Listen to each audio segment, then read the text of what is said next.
acontece na defesa, o que acontece no recurso, no caso desse aqui, ó.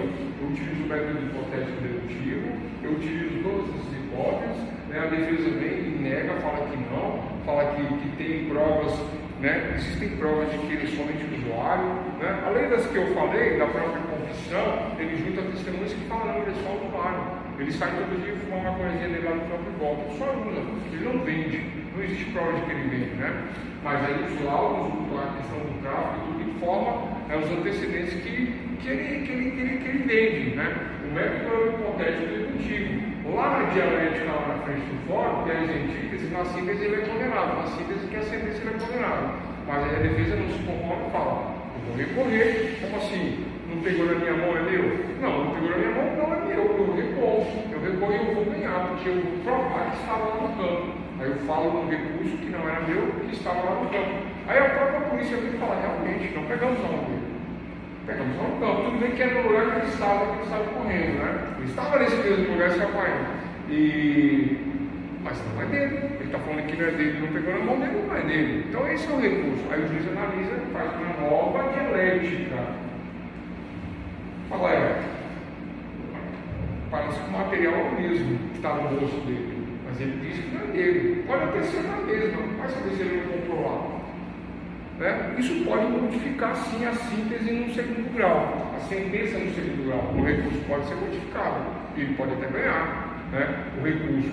Mas o que pega aí é que na soma das hipóteses, na soma das premissas, existem muito mais premissas negativas apontando para o tráfico do que para a defesa. Por quê? Por causa, primeiro, dessas três primeiras aqui, a situação flagrancial. Segundo, ele tem uma passagem de tráfico. E terceiro, porque pega ele o entorpecente, né? Mas a que pesa muito mesmo, as duas hipóteses que pesam mais, é o fato de correr número 1 e o fato de ter uma passagem de tráfico lá. Parece que é um meio de vida. O juiz coloca sua sentença. Parece que é um meio de vida. O que ele fazia e volta a fazer. Porque se o primeiro não deu nada, agora, né? É mais ou menos nessa situação, né? Que o recurso acaba sendo reavaliado do ponto de vista da defesa, a defesa pede o recurso e ressalta que não estava na mão. Se não estava na mão, não é meu. E a defesa fala o seguinte, fala assim, prova que é meu, não estava na minha mão, prova que é meu. Aí sabe o que parece? Sabe o que acontece? Não tem prova. Tem razão. Tem razão. Mas não estava lá com o cara, não é dele. Mas que prova que é dele? Não prova. Aí a polícia fica assim, realmente, eu sei que é dele. Então como que o policial sabe? Método hipotético dedutivo. Mas aí o advogado tem a dizer, né? Seu policial, você ouviu ele com um tijolo na mão? Não. Você ouviu ele enterrando? Não. Você ouviu ele transportando, cavando, negociando? Não. Você já viu ele vendendo droga? Se eu tivesse visto, eu teria aprendido ele. O pessoal sempre faz essa pergunta, eu faço essa pergunta, é horrível. Mas se eu tivesse visto, eu tinha aprendido ele. Lógico, né? Se não aprender, eles estavam prevaricando um outro crime. Mas olha que coisa horrível, né? Isso aí. E aí, né? Ele fica nessa. Aí no recurso, você tem razão. Ganha um recurso. Aí eles falam, realmente, não estava na mão dele, não é dele, mas não estava na mão tijolo, mas essa estava na mão que eu estava por causa dessa bagana. Ele disse que era Paulo, ele podia estar vendendo e por causa dessa passagem de tráfico. É bom manter o recurso, manter o recurso. Mas eu mudei de 9, vou reduzir para 7. Aí eu reduz de 9 para 7. Pronto, recurso parcialmente provido, reduzindo a pena. Mantém o tráfico, mas reduzo de 9 para 7. Vou reduzir de 9 para 6,5. Vou reduzir de 9 para 5. Né? Mas vou manter o tráfico. Aí mantém o tráfico. Enquanto ele foi pego com entorpecente e foi pego com. E ele tem passagem de tráfico em toda alguma situação. Notem, doutores, que a questão da quantidade, tá? Não importa para o juiz se é um quadradinho de maconha ou se é um tijolo, porque não importa. Claro que importa, né? Mas eu vou explicar o significado aqui de falar que não importa. Significa dizer que não está em jogo se ele é um pequeno traficante ou um grande traficante. Isso vai influir a pena? Muito pouco. Né? né? Vai influir muito pouco. O que importa é dizer se é tráfico ou se é uso. E aí, eu tenho grandes traficantes que traficam de cargas fechadas com caminhão e tal, e eu tenho os pequenos que passam de pequenas quantidades. Aí o juiz, intuitivamente, de forma fenomenológica, ele não faz isso, juiz, mas ele pode intuitivamente falar, eu tenho quase certeza que é tráfico. Os policiais também, por regra de experiência, e o delegado também. Ele está dizendo que não, mas eu vou acatar. Você tem razão, não está lá no modelo também. Aí ele tira essa prova, desconsidera, ignora, aí eu faço uma redução, né? Porque uma coisa é um cigarrinho traficando de pouca quantidade, outra coisa é um criminoso. Aí eu retiro essa agravante, reduzo de 9 para 7, de 7 para 5, reduzo a pena e defiro o recurso parcialmente reduzido a pena. Isso acontece, né? Mas não tem o tráfico. Não vou ficar com coisa não, né? Não tem acontecido isso dessa maneira, né? Pedro tinha feito uma colocação do sistema de método hipotético dedutivo. Não, é tranquilo, né? É isso, né? Pessoal, tranquilo. Sobre esses 3 métodos gerais, né? Sobre esses métodos, eles são por excelência aplicados na nossa área. Esse aqui na fase policial, esse aqui na fase judicial, primeiro policial, segundo judicial. O fenomenológico é o antigão, né? É o intuitivo. Esse aqui eu posso dizer que é o juiz velho, é o policial velho, é o advogado velho, que tem intuições que observa os fenômenos e fala assim, pô, mas cara, você está falando que é açúcar, o negócio aqui está meio granulado, acho que é açúcar. Eu quero um laudo, você não, você já pediu um laudo, você está ganhando ganhar tempo, mas não. Ele falou que era, eu olhei lá, eu vi as fotos do processo, como se fosse papel, não é mais papel, mas antigamente era, a gente fazia isso. Pegava, olha aqui, eu tenho uma foto, está meio granulado, não parece açúcar. Aí o juiz fala, não, é cocaína. Não, doutor, olha bem, bota o seu óculos aí, viu? Pera aí, é açúcar, doutor, com certeza. Vamos casar 50 aí? Vamos. No interior a gente brinca assim, né? Aqui não pode brincar não. Se brincar, o juiz pode entender. Mas no interior a gente brinca. Aí ele quer fazer um café na delegacia e não acha açúcar que ele falou, vou pegar aquela porra do Tá duro. Exatamente.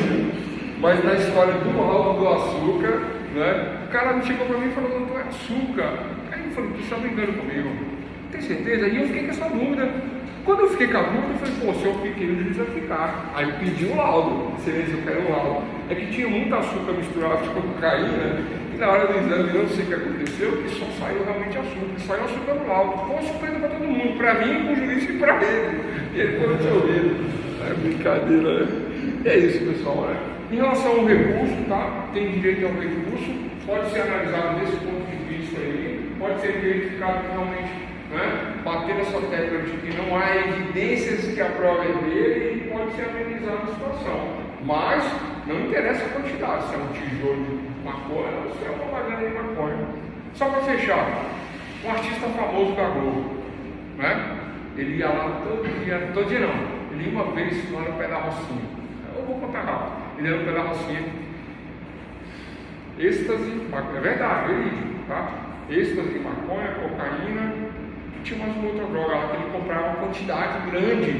E ele saía no carrão e tal.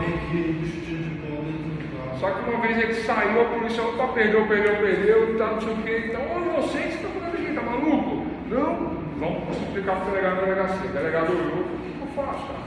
Né? Isso é quantidade, isso é tráfico. Sem êxtase e tal, não sei o que, uma parte, está famoso da Globo, né? Aí, vamos à tese. É tráfico ou é usuário? E aí, doutor, responde vocês. Qual foi a tese utilizada na delegacia? É tráfico ou usuário? É pela quantidade? O cara tem grana é usuário. É uma premissa. Outra premissa. Fora a grana. É uma premissa. Fora a grana. Foi comprar só uma vez por mês todo. Excelente, ele falou exatamente. Foi comprar uma vez por mês todo. E a terceira? Tem mais uma. Fechou, que ele se defendeu. Qual a premissa de defesa? Eu falei várias vezes. Ele é. É o primário? Não, ele era também, mas não é essa não. o usuário também, mas não é essa ainda não. A mais importante, ele é um artista famoso, ator global, conhecido na mídia. Aí ele falou: doutor, se eu vim aqui, eu vou acabar sendo assaltado, morto, sequestrado, eu sou famoso, sou conhecido, eu sou usuário, não dá para mim, eu já pego o mês inteiro. É isso, essa é a tese, essa é a tese de defesa, né? O Pedro estava lá, ele sabe o que eu estou falando, ele era advogado. Essa é a tese de defesa, o cara foi lá e se defendeu. Vou falar o nome, porque é um caso que sai na televisão, sai no jornal, sai tudo. O Marcelo Antonini, ele foi preso. O cara que todo mundo conhece. Por exemplo, eu vou ser aqui, não tem que te levar, é tráfico, não tem essa. Chegou na delegacia, o advogado, não. Se meu cliente vem, ele vai acabar sendo morto, sendo sequestrado, tem um problema, né? Tem um outro famoso aí, que ele vai preso, os caras não vão preso por tráfico, é público e notório que ele tem essa questão, né? Que envolve a pessoa dele. O outro famoso agora disse que se livrou, Fábio Assunção, né? Diz que ele se livrou também, praticando esporte, é o que dizem, né? A gente tem que dar um voto de confiança e acreditar que isso é verdade, né? E se for verdade, parabenizar, porque eu acho que é um negócio complicado. Mas se for verdade ou se não for verdade, quando ele estava com o problema, vai prender o cara e dizer que ele é traficante. Ele não é, ele é ator global, ele é famoso, ele ganha a boa lá, ganhava ou ganha, né? E aí prende o cara, vai falar que ele está vendendo, não está vendendo não. Ele usa o dele, usa o do vizinho, usa o do coleguinha, ele vai na boca, ela pega mais, e se deixar na frente dele, ele acaba com tudo, né? E ficava louco, ensandecido, né? Então eu espero que ele tenha se livrado, mas a questão é, tráfico ou uso? Pelo método hipotético dedutivo, tudo que eu acabei de falar aqui, nessa hipótese de defesa, não adianta falar que é tráfico que não é. É tese de usuário. Ou se a tese for de tráfico, a antítese é de usuário, fica claro por esses argumentos que ele colocou bem ali, né? O cara é conhecido, a quantidade, pega uma vez só, para não ficar em 10 vezes. O cara tem grana, ele pega por mês, né? É que muito ruim, né? O cara que não aguenta ficar um mês, mas ele fala que vai pegar um mês. Tudo bem que ele fica 2, 3, 4 dias, né, passando mal, mas ele diz que é por um mês, mas tem uma lógica. As premissas menores, elas se encaixam e nas hipóteses me levam a deduzir que é verídico. Então, no jogo de tese e antítese, a síntese disto, que parece que o cara que é surpreendido com a grande quantidade de entorpecentes, é surpreendido. Ele tem dinheiro, ele está numa situação também suspeita e tudo, mas na síntese das ideias, da tese e da antítese, eu verifico que não é caso de tráfico, mas caso sim de usuário de entorpecentes diante de todas as circunstâncias, de todo o acontecido, de toda a narrativa exposta na tese e na antítese pelo método hipotético dedutivo, passando pela questão dialética do judicial, né? E do ponto de vista intuitivo, fenomenológico, se eu puder aliar os três métodos, né? Intuitivamente a gente fica claro, né? Quando a gente fala o nome da pessoa, não, tá certo, esse cara, ele é usuário, né? Só para gastar o ticket de refeição. Fica claro a situação, fica difícil não acreditar que ele não está falando a verdade, ele está falando. Tem vários casos, viu, pessoal? Casos famosos. Se não me engano, parece que a Vera Fischer passou por isso, né, com aquele artista que ela foi casado lá, o Felipe Camargo, eles se separaram, teve uma questão que envolvendo droga, né? Então eles se separaram, aí hoje parece que ela está bem, ele tomou a guarda das filhas do casal por conta dessa questão de drogas, né? Então tudo isso aí a gente vê na mídia, ouve na mídia, e aí, do ponto de vista intuitivo, e se eu for analisar todas essas teses, né, e se eu for pensar nas hipóteses, tudo se encaixa, né? É usuário. Eu não consigo qualificar como traficante, mas aí eu pego um desconhecido, sem dinheiro, numa atitude suspeita, né? Aí ele estava só com uma bagagenzinha de maconha, e lá na casa dele 1,5 kg de maconha, aí ele só tem uma passagem de tráfico. É diferente da situação do artista, né? É diferente. Ah, professor, mas você está sendo preconceituoso. Não estou não, tá? É claro a situação de um e é claro a situação de outra. Se ele realmente era usuário, nessa situação parecida com a do artista, né, talvez a situação dele ele estivesse em casa, usando droga, uma situação melhor, né, talvez se ele fosse pego na rua ele não corresse da polícia. Eu conheci um outro caso, né, esse eu não posso falar nome não, mas ele era famoso como usuário na cidade que a gente morava, todo mundo sabia que usava, e ele usava. Aí prenderam ele, foi para a delegacia, o delegado falou: o que eu faço com você? Vou te mandar para o juiz. Chegou no juiz, o juiz falou: o que eu faço com você? Porque todo mundo sabia a situação dele, ele é incontestável, né? Ficava difícil até usar qualquer situação aqui. A situação clássica do usuário, um cara rico, famoso com dinheiro, mas que era escravo dessa situação e tinha esses problemas, mas era incontestável, né?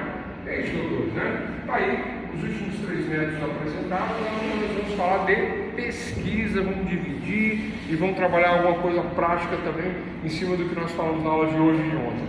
Beleza? Fechou? Forte abraço.